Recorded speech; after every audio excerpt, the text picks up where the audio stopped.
if you were to put the four of you there politically, would you put Billy far left, then Alec, then Stephen, then you? Is that kind of how you would put it? If it was to say like where everybody lies? Because Alec doesn't give me vibes of a far left guy. Well, you know, I mean, and then he goes to Turin at the Turin Film Festival, accepting a Lifetime Award a few days ago, and says that the people on the right and the people of America are misinformed and they're not in the reality of. Why? Because we don't agree with you? I mean, I would never allow an election to affect whether I love my brother Alec and affect my relationship with him. Whereas he has absolutely allowed that to occur in the family with myself and other members. Billy and I were really close, and although we butt heads and he lost, we didn't go so far that we weren't talking, but it was a real strain on our relationship. And then Stephen, I think he straddles the line because there's a part of Stephen that believes religiously, in particular, what he believes as a born-again Christian, and that what Trump has said. Now, again, I'm taking everything out of what the person personally is about.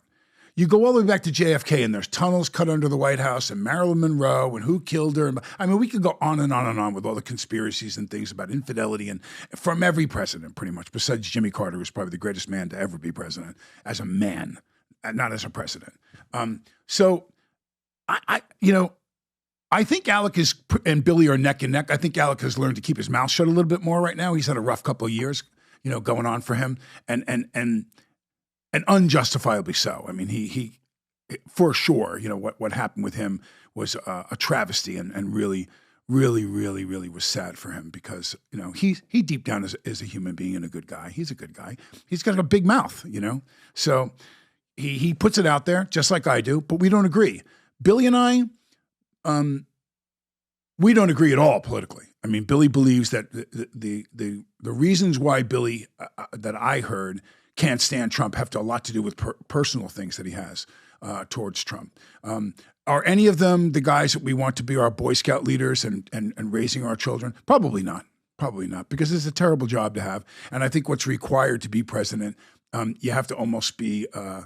You have to be George Bush Sr. You have to be the former head of the CIA, that you have that kind of cold blood running through your veins, that you're willing to do the things that you have to do to run a conglomerate the size of this internationally, the way we do, with war and life and death decisions and so on and so forth. I mean, I don't envy anybody that has that job. But Stevie is my biggest puzzle this year, because as much as I thought he was an ally and he was all behind Trump, to the expense of his relationship with a couple of his brothers. Now he's kind of, he's back in the game in Hollywood. He doesn't really want to say too much bad about him because, believe me, I'm not going to get hired for a TV series that shoots in Hollywood, a network television show. I would have to be a producer that I was really good friends with because of my stance about the president, because I've gone against a lot of these people. And I have a few theories about why they're so adamant and why that would exist, but we can go into that if you want to. Yeah, I mean, a part with, You've been in the world for a while. The whole family's been in the world for a while with Hollywood. The dark side of it that we keep hearing about. Stephen gave his perspective of it, what he's seen, what he hears, what he's witnessed. And when you have a family name like this that people follow, what have you seen happen with Hollywood over the years, or has it always been evil like Stephen said it? It's always been not to the level, I think. I mean, it's got more. Just look at television. Let's use television as a microscope. Archie Bunker, All in the Family, and the things that they would talk about, and the things they would hint at, and racism and stuff that came out, trying to be done in a humorous way. If you go and watch a TV commercial in England, you can see full frontal breast of a woman, and as long as it's done for a reason. If you were talking about making sure you get a mammogram, they'll show the woman's nipple the whole bit. Here, oh my God, you could never show that on TV. But you can lop someone's head off with a sword with blood shooting it out on Dexter and stab a woman. You can take Grand Theft Auto and rape someone in a game that your kids are playing online. Do you know the one most common thing that the school shooting kids have in common? They all play one of three games. Every single one of them played Grand Theft Auto, Call of Duty, or Fortnite. Those three. Every single shooter. Go through it. Take a look. Look at it. He's looking it up right now. He's fact checking me. Come on, baby. Why? So take a look at it. You're walking into a building and you're going, and you're shooting everything that moves. And after you do it 100, 200, 5,000, 20,000, you become so numb to the idea that you just shoot what you see in that room. And so those games are awful for your kids to be involved in.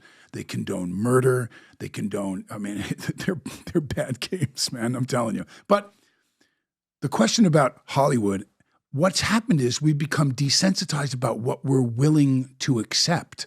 That's what I think has happened. We've become desensitized about, look at Diddy, for instance. Mm-hmm. Let's take a look at him. Mm-hmm. Let's take a look at, he has videos. He has videos of the parties. Now, what I've heard, which I don't know how much of it is in mainstream media, I don't really follow the story that much, but what I've heard from friends that are attorneys, friends of mine that have represented me before, agents and so on, is there's a bidding war going on right now. They're driving that price up because if you want your client and your famous actor to not be involved, or famous singer to not come out, here's the price. And that they're just selling to the individuals that are in those, this is what I heard. They're selling those videos. So if you're Tommy X, and Tommy X is a big, big movie star, and he was at some of the Diddy parties, he was in one of those bedrooms with 3 other men, and he's happily married to a woman, and blah. Tommy doesn't want that video to come out. He does not want it to come out. Same thing for Jeffrey Epstein. Now, the interesting thing about the Epstein and the theory about Epstein is we know he filmed people for sure on that island. He has a lot of movies, a lot of films of people that are very, very powerful political figures. And entertainers, business people. So do you really believe that Jeffrey Epstein killed himself? Of course not. Of course not. Yeah. Okay, so there's other theories that he's in Lebanon. He never died at all. That having the weight of owning those films right now over people. So will Donald Trump release those films? I believe Donald Trump probably has a lot of friends that are in those videos too. I don't know if it behooves him to release them either. But what happens if iconic African Americans or iconic Japanese Americans or iconic Anglo Americans, former presidents, so what happens if they're in those videos? What does that do to the herding of the sheep? Because I believe that's exactly what we're experiencing. We're all being pushed in a certain direction because when I sat with my brother Alec and my father and I watched Cronkite, and we sat and watched those news programs, and Cronkite reported the news, I believe that Cronkite was wholeheartedly reporting what he believed were true facts to the audience. I do not believe that anymore at all. I believe it's very agenda driven. I believe that they actually edit footage. They do things to whatever it is, who they're working for, and driving them that way. This happened in this election. Never, ever has it happened more than it happened in this last election. 60 Minutes, the edits they did. Oh my God, yeah. They took, you legally can't even do that. No one's going to say anything about it. No one's going to say anything about it. But do you think there's a part of it where it's the reason why they're losing credibility the way they have, where, the way they lost was incredibly embarrassing to lose all 7 states, and you had $1 billion+ that you spent paying celebrities to endorse you, and they're like, you know what, we're done. We don't want to buy this stuff anymore. You're just fake, and they're losing their credibility. Because it just seems like, look at this election where, Trump went on all these podcasts, and podcasts have more credibility than mainstream media. One went on all the mainstream places, the other one went on podcasts, and he ended up winning by a landslide. When I come on and I watch your show, when I watch the few podcasts that I watch them and I know this, whether or not you have an opinion that slanted towards one side or whatever, I'm listening to what's being said, and then I'm looking up to see, wow, really, that's true? Just like we just did with something I said. Really, that happened? Well, I didn't know that, So it's you're not telling the audience, this is what's fact. You're talking about something that's out there that I'm left to decide or research it and look up what I want. So you're planting seeds more on podcasts, I think. So when I see a Rogan or I see you bring up even a product, and you say, and blah, blah, and I go, is that true, man? That thing really does that? And there's stuff out there that is so amazing. Like what Robert Kennedy is supposedly tasked to do now will change and disrupt the entire business world. I mean, and politics forever if he's allowed to really do it. And that is, you go to Canada and you feed your kid Fruit Loops. When you feed your kid Fruit Loops, this is the only country that has a different recipe for Fruit Loops than everywhere else in the world, because the colors, the dyes, are banned in Canada, Europe, and all the other places. Only in America. Why? Because the same companies that own carcinogenic chemicals that are in all our packaged food are the same ones that own the pharmaceutical companies that are going to treat you when they give you cancer after 40 years of eating it. And then they're going to take you coming and going, and then you're dead. And this is what fuels the entire thing. So how is it that in this incredibly powerful, smart country that we would ever allow that? If we know that to be fact now, why would there not be a presidential act that the president just goes, yeah, no, you can't do that anymore. You're banned from. Well, they did do that in England. They did do it in France and Spain and Germany. They just haven't done it here because those same companies are the ones that are shelling over the 100 mil donations and all the money for these politicians to run. Go back to Diddy. Let's go back to Diddy and some of these stories that we hear about. So Diddy, did you ever spend time with the guy? Did you ever meet Diddy? I've met him before, yeah. How was he? Very nice guy, very smart, super business. You know, I mean, he's very successful, and I think that there's a duality in it. There was the faces that showed up at the parties or the event that went to the big party, and then there was the late night crowd when everyone started going, and then the doors got locked up. Everyone got, and the last 40, 30 people were there, and then it was, and I was never at any of those. Was that a known thing? Like, you know how LeBron says there's no party like a Diddy party, or Right. you know, in a Diddy party don't stop, or you know, you hear these lines. Did people know? It's like, dude, I was at the party. We're there till 6 o'clock in the morning. Let me tell you what happened after 2. Here's what happened. Here's what. Right. Is that known? So I'll tell you. I don't know how much. I don't like to say things that I know unless I see it. That there's a little difference, you know. But was it discussed? Was there descriptions from people I know that were at those? Yes. But here's another thing. So how many of these big entertainment parties and over the years and everything, with as successful as you are, have you been around? Does anyone ever come up to you at a certain hour and say, okay, it's time to go? At those parties, they did. At a certain time, he shut it down, but not everybody left. So anyone that wasn't super famous or I'm with him or whatever, were exited from the house. You were gone. And then, you were with but what people I don't think realized was he had cameras all over the place, unbeknownst to them. And now he has all that footage, supposedly. This is what I'm told. So it's going to be really interesting to see what happens if, you're a huge iconic, TV star or movie star, and you're in some very, very... Who's getting the money, though? The blackmail, the money's going to who? So let's just say I represent J-Lo. I represent LeBron. I represent whoever it is. Right. All right, so what are you going to do? Well, here's what we're going to do. Here's what the pay is. $30 million, $20 million. Who's the money going to? Okay. So I'm not sure. I don't buy for a minute that he's going to prison without getting out of here somewhere and stashing $2 billion or whatever. I think he has that kind of power, meaning Sean himself. But remember, it goes a lot deeper than that. So play the game with me for a second. Let's say it's LeBron, which I'm not implying in any way that I believe LeBron James is involved in this, but he does have the famous quote, "No party like a Diddy party." So do you think LeBron James is the only one that has an interest in whether his career is destroyed? No, Nike has an interest. No, certain apparel companies have interests. No, many other people that are involved in huge businesses that are part owners of giant conglomerate companies have an interest in that.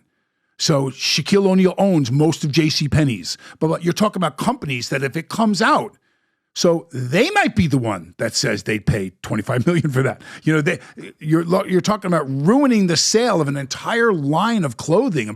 And I'm not saying I know this is going on. Who are they paying? If let's just say, because accounting wise, if you're a publicly traded company, I can try, if somebody does a quality of earnings or if somebody does an audit on you, which when you're public, you're doing it all the time.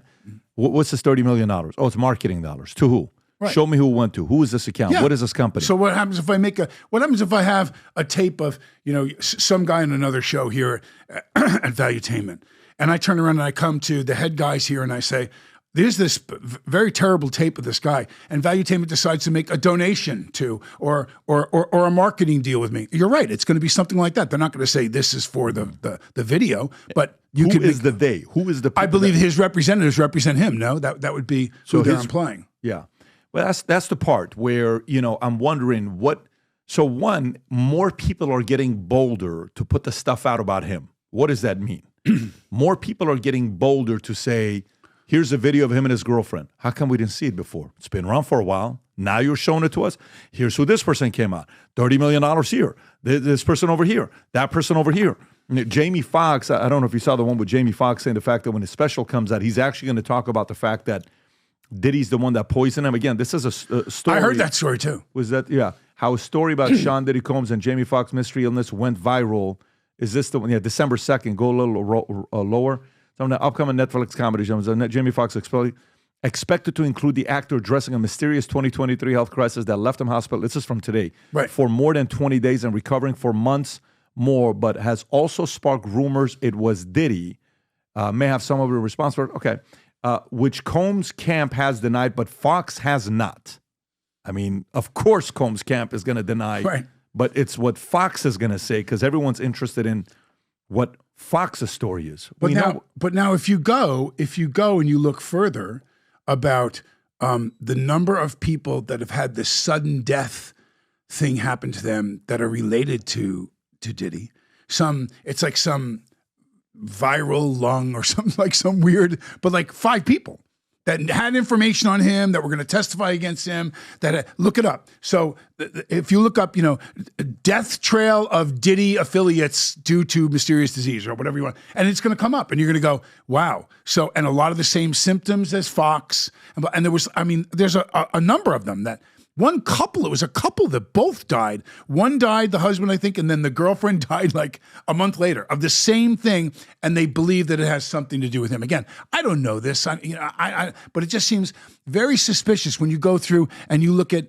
in the history of different people that can make you go away if listen, I've worried about some of the things that I talk about on my show. Is someone going to knock on my door one day? Is my car going to blow up? Because I'm willing to talk about things. 13 deaths around Diddy, 9 victims of City College incident, Tupac and Biggie Kim, blah, blah, it goes on and on. And I think the funny thing is we're fed what they want us to believe. So how much of it is you're looking over here while they're doing whatever they're doing over here? And I think a lot of misdirection happens in the press. You're going to think I'm crazy when I tell you this, but the last 13 and a half years, I've been working on my first fiction book to write, ever. Fiction book to write. And while I finished this book, a year ago, I got the strangest phone call about one of the characters in the book where the guy wanted to meet with me and he read the book. And afterwards, it's like, wait a minute, am I the villain in the book? This is a story about a character named Asher, who is half Armenian, half Assyrian, whose father was involved in the Iranian Revolution, linked to Savak, working with the Shah, that they escape and he gets recruited to a secret society. Well, when you go to the secret society, it's been around for a couple thousand years. They've developed some of the craziest leaders of all time. And they test you. There's unique tests that they have at this society where they test to see your emotional mental toughness. One of the tests that they have is very rigorous. It's purely mental. Of course, there's a physical one, but one is mental and emotional. If you're Armenian, if you're Syrian, if you're Persian, this is a book you're going to be reading and saying, holy moly, this is the kind of stuff you talk about in here? Yes. If you're somebody that's fascinated by history, this is a book for you. Characters. There's a technology that this society, secret society, builds where you go into a vault. I won't spoil it for you. When you go down, they have a technology where you get to sit down and watch and have a 3-4 hour conversation with Tupac. You can set up a debate between Karl Marx and Ayn Rand. Karl Marx is in the book, who wrote Communist Manifesto. Ayn Rand, who wrote Atlas Shrugged, is in the book. Marilyn Monroe explains the concept of seduction and sex in the book. When you read the book, it's about development of the next leaders in the world and how they do it and how they've been doing it for many years. And it's also about how to prevent the end of civilization and how this organization goes about doing it. So, I've never written a parenting book before, but if I ever wrote a parenting book, this is the closest thing to it because it's all mindset, a lot of crazy stories. Again, 13 and a half years. Trust me, I told myself I will not publish this book until I sell my insurance company and I'm fully disconnected from it, where it's no longer my responsibility 100%. When you read this, if you're a creative person, if you like fiction books, if you enjoyed Atlas Shrugged, or if you enjoy Divergent, if you like books like that, I think you're gonna enjoy reading this book. It's the creative side. Business books is very easy. Here's how you do it. Here's how this how it works. This is very creative. If you haven't placed your order yet, now you can order it on Simon & Schuster, Amazon. I'm going to put the link up below somewhere here, maybe even in my profile. Go order the book and read it. I've never written a book where I can't wait to read your reviews to see what you think about this book. So I'm going on this wild journey, and we have some plans with this book here. If you support the things that I work on, I would appreciate you going and reading the book, order the book on Amazon, and then post a review. If you enjoyed this video, you want to watch more videos like this, click here. And if you want to watch the entire podcast, click here.